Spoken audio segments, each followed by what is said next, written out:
Due to a rollerblading injury that happened about a week ago, I could barely walk, but by implementing these 5 things, I went from barely being able to walk to jogging. I do want to preface that there was still a little bit of pain, but a decent amount of my strength has returned and a decent amount of my range of motion has improved with way less pain.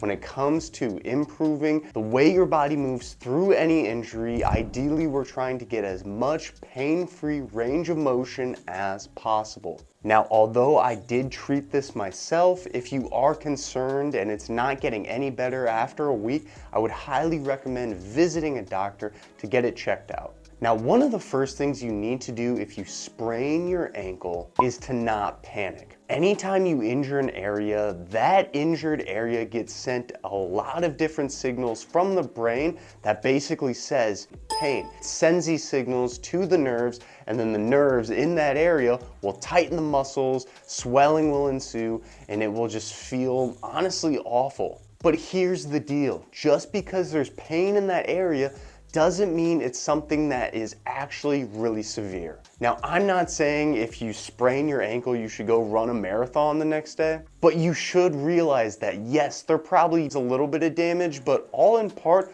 a large amount of the pain is amplified by your brain as a simple mechanism to keep you alive. Because when you injure an area, your brain doesn't want you to go out and do things. It wants you to sit, be lazy, and heal the area.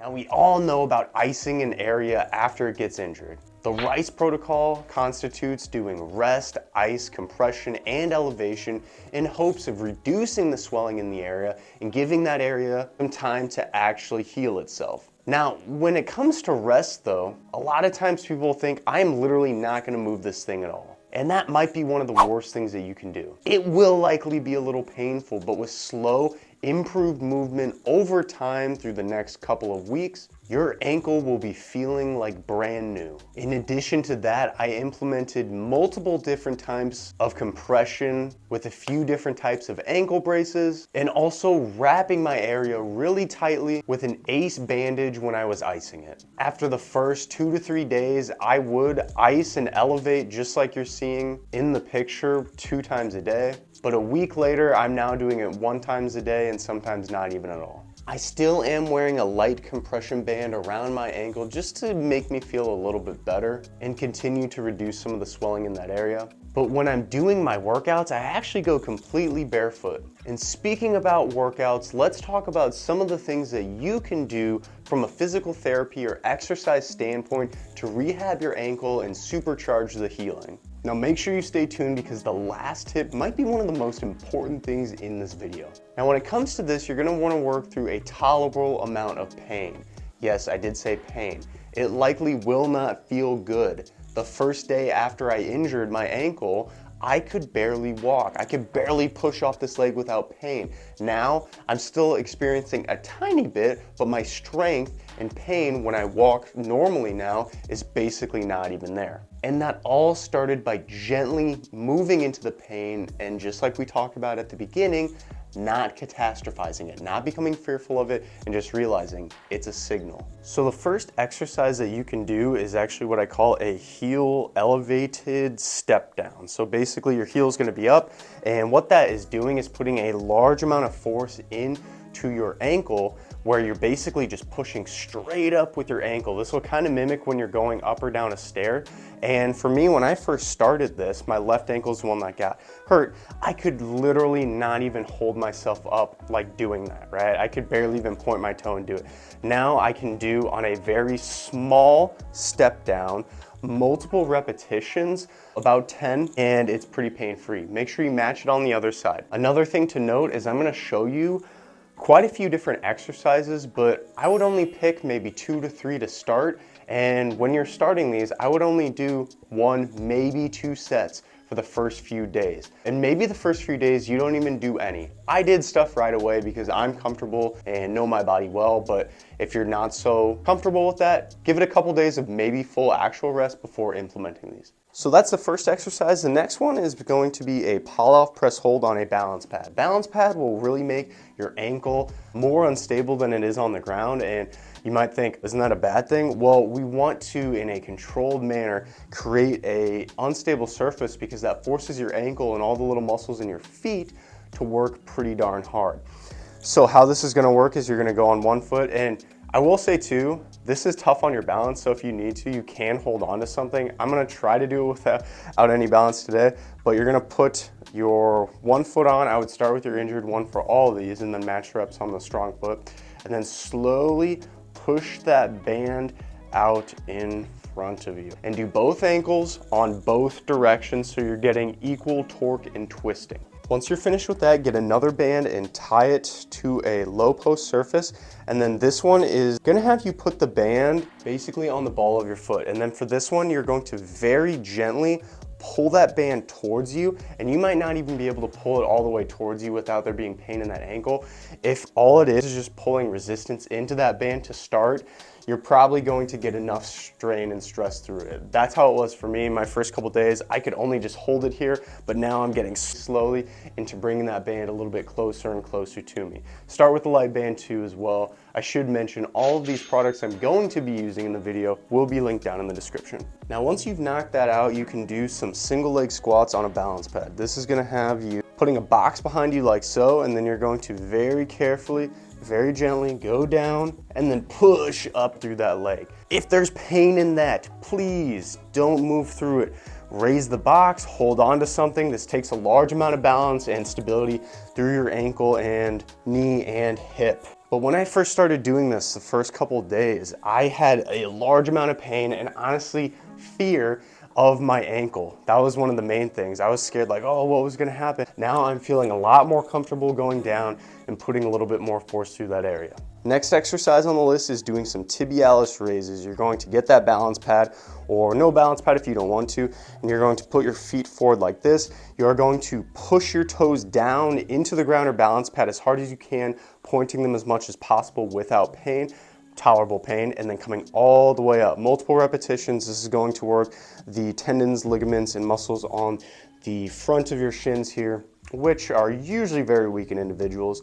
For me, this actually caused a lot of pain when I was pointing, so I've taken a little bit of extra time to really point down into the ground as well as coming up. And any ankle rehab program wouldn't be quite fulfilled without using a slant board. So first thing you can do with the slant board is just a basic calf stretch. So sitting down in there, I'm kind of lifting my heel up, pushing my weight forward into my knee, and this was really painful when I first started, and I honestly felt like my ankle was literally going to explode in a million pieces, so I didn't do it very long.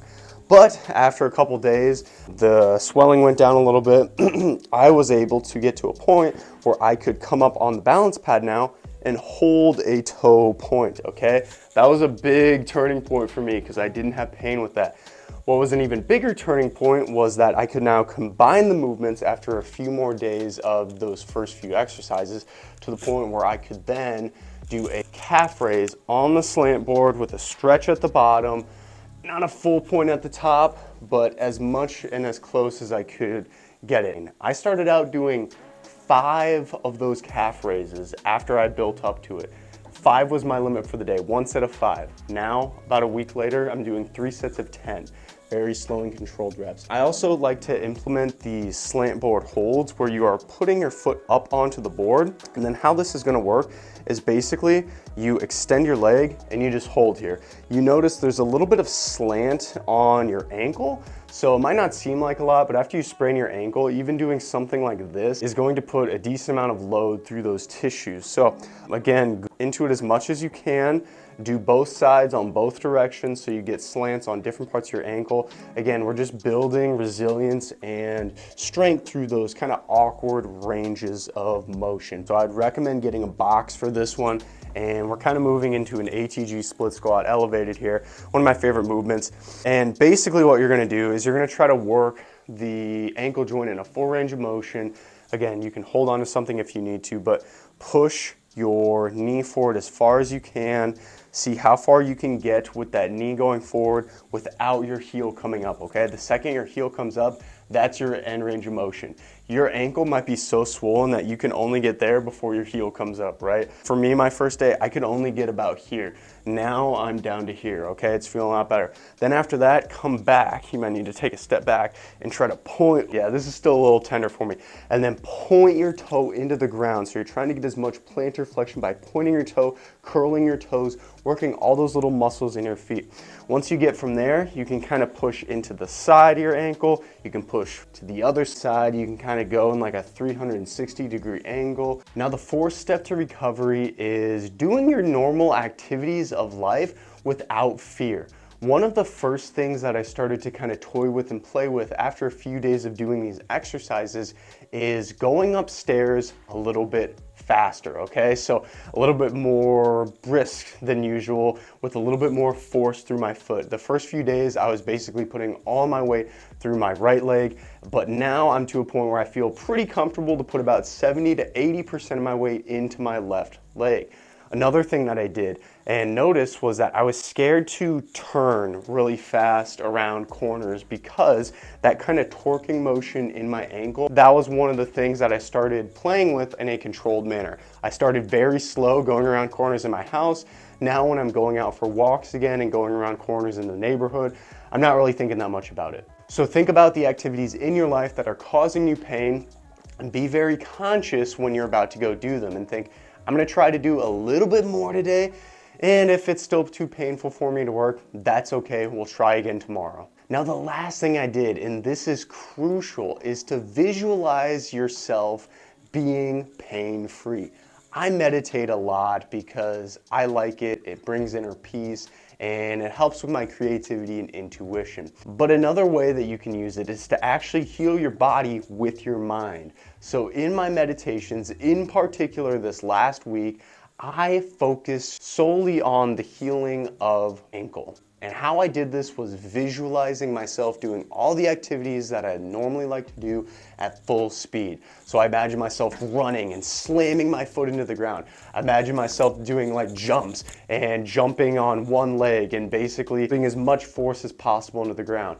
I imagine myself playing hockey and running at full speed. I imagine myself jumping and landing off of a building. And since we talked about the brain's connection to pain, this is crucial because you're actually kind of curbing down some of the fear you might have with doing some of these activities. So if you're afraid that you're going to experience pain when you go up and down the stairs or walk around, visualize yourself walking around. Feel in the visualization that you are fully and completely healed in your leg.